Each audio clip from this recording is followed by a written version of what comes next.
Now students, we are done with the chapter. Now let's move to the practice exercise of this chapter. हम करके देखते हैं कि हमने इस चैप्टर में जितने रूल पढ़े हैं उन रूल्स को अगर हम स्टेटमेंट्स पे अप्लाई करके देखें तो ये कितने वर्दी हैं हमारे लिए from your examination point of view.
Now let's talk about verb and modal verb. जब आपको चैप्टर पढ़ाए गए थे तब भी बताया गया था कि ये बड़ा कॉम्प्लिकेटेड सा इशू है और यहाँ पे एरर डिटेक्शन में भी आई एम क्वाइट श्योर आपको कुछ ना कुछ दिक्कतें आई होंगी।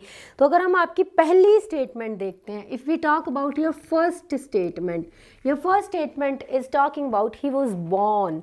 यहाँ पे जो वर्ड लिखा है, the word is born, BORNE। अगर इस बॉर्न वर्ड के मीनिंग पे कॉन्सेंट्रेट किया जाए तो ये जो बॉर्न होता है ना, इसका मीनिंग होता है बियर करना, किसी चीज़ को बर्दाश्त करना, सहना। लेकिन बात क्या हुई है, उसके सहने की हुई है या उसके पैदा होने की हुई है? बात हुई है उसके जन्म लेने की। तो पार्ट स्टेटमेंट 1 पार्ट ए में आपको इंस्टेड ऑफ BORNE यूज करना है BORN, बॉर्न। ठीक, इसके बाद से अगर हम आपकी नेक्स्ट स्टेटमेंट, स्टेटमेंट नंबर 2 पे मूव करते हैं, तो second statement is the university was found. इसमें देखिए एरर सामने ही पड़ा है। कहाँ पे एरर है? पार्ट बी में एरर है। जो आपके पास में टर्मिनोलॉजी लिखी है फाउंड, ये किसके साथ में लिखी है? ये वॉज के साथ में लिखी है। आपको एक्टिव पैसिव में पढ़ाया गया है कि वॉज वर्ब के साथ में ईदर V1 प्लस ING आएगा या फिर V3 आएगा, क्योंकि हम उसे सिंपल पास्ट का पैसिव मानते हैं। तो यहाँ पे जो आपका आंसर होना चाहिए वो होना चाहिए founded. The university was founded. This is of solution, this is the solution of statement number 2। बात करें अगर नेक्स्ट स्टेटमेंट की, द स्टेटमेंट नंबर 3, अगर हम स्टेटमेंट नंबर 3 पे जाते हैं, I keep my self cool and never lose. देखिए यहाँ पे भी एक टर्म आई है। कहाँ पे? ये किस में है? ये टर्म है पार्ट बी में। पार्ट बी में you have a term loose. अगर हम इस लूज वर्ड पे जाते हैं तो इसका मीनिंग होता है नॉट फिट प्रॉपरली। किसी चीज़ का हमें प्रॉपरली फिट ना आना, ढीला होना, उसे कहते हैं लूज। लेकिन यहाँ पे क्या है? यहाँ पे ढीले होने की बात है, यहाँ पे है अपने आप को कंट्रोल रखने की बात कि मैं कभी गुस्सा नहीं होता हूँ। तो यहाँ पे जो आपको टर्म यूज़ करनी है वो इंस्टेड ऑफ LOOSE वो यूज़ करनी है लॉस की। I never lose my temper, ये आपका जो है करेक्ट वर्जन है। उसके बाद से अगर हम आपकी नेक्स्ट स्टेटमेंट पे फोकस करें, ही लाइड। पार्ट ए को ही ध्यान से देखिए, वहाँ पे लिखा है लाइड। ये झूठ बोलने की, लाई की सेकंड फॉर्म है। लेकिन यहाँ पे झूठ बोलने की बात नहीं हुई है, यहाँ पे बात हुई है लेटने की। तो आपने लिखना है ही ले ऑन द ग्रास। वो ग्रास पे लेट गया, ना कि झूठ बोला उसने। ठीक है। Next is the assassin was convicted and ordered to be hung।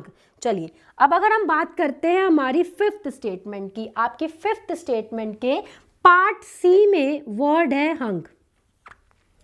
इस हंग का मीनिंग क्या होता है? इस हंग का मीनिंग होता है टांगना। जब हम कपड़े वगैरह चेंज करते हैं तो वहाँ पे पैग पिन होता है ना, हम वहाँ पे उसको क्या करते हैं, कपड़े को टांग देते हैं।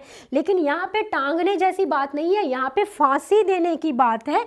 तो इंस्टेड ऑफ हंग आपको यूज करना चाहिए वर्ड हैंग्ड।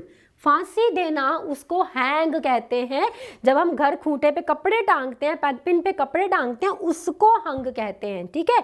तो इंसान को लटकाने की बात है, कपड़े को लटकाने की नहीं। तो फांसी देने के लिए टर्म यूज होती है हैंग्ड। इसके बाद आपकी जो नेक्स्ट स्टेटमेंट है, When I was young I can, बहुत सिंपल स्टेटमेंट है। स्टेटमेंट आपकी पास्ट में है, When I was young। अगर स्टेटमेंट पास्ट में है तो पार्ट बी में इंस्टेड ऑफ कैन यूज कीजिए कुड का, आई कुड रन। ठीक। Next statement is he dare not to go there. अब हम आपकी 7th स्टेटमेंट की तरफ अगर मूव करें, आपको जब मॉडल वर्ब्स पढ़ाए गए थे, जब आपने मॉडल वर्ब्स पढ़े थे तो मॉडल वर्ब्स में आपको एक चीज बताई गई थी कि दिस डेयर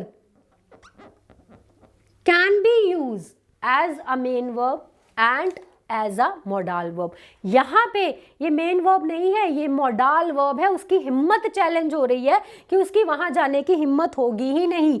तो इस स्टेटमेंट में जो डेयर है वो एज अ मॉडल यूज़ किया गया है, और जब dare as a modal use होता है ये अपने साथ में टू को कैरी नहीं करता, तो यहाँ से टू काट दीजिए और सॉल्यूशन बना दीजिए ही डेयर नॉट।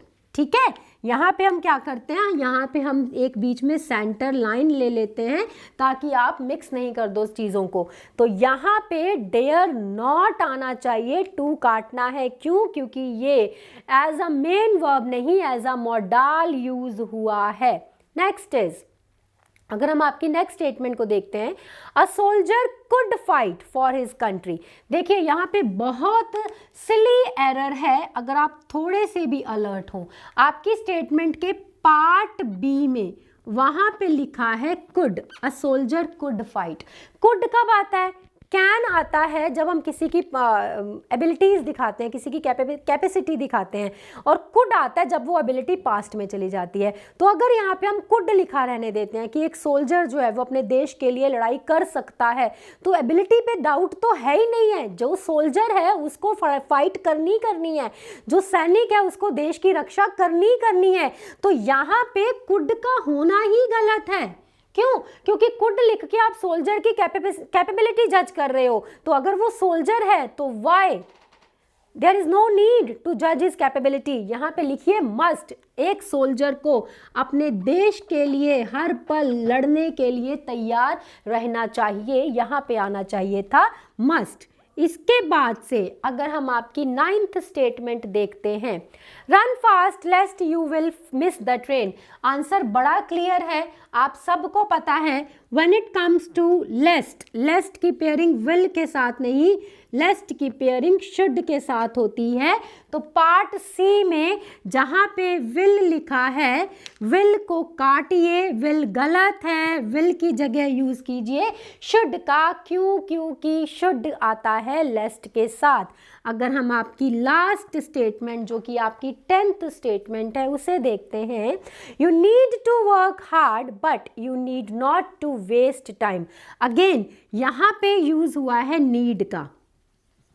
किस सेंस में नीड यूज हुआ है? As a modal. और ये मैंने आपको अभी बताया नंबर 7 में कि डेयर हो जाए या नीड हो जाए, जब ये मॉडल के पॉइंट ऑफ व्यू से यूज होते हैं तो इनके बाद टू नहीं लगता है। तो what you people need to do is in part C, remove.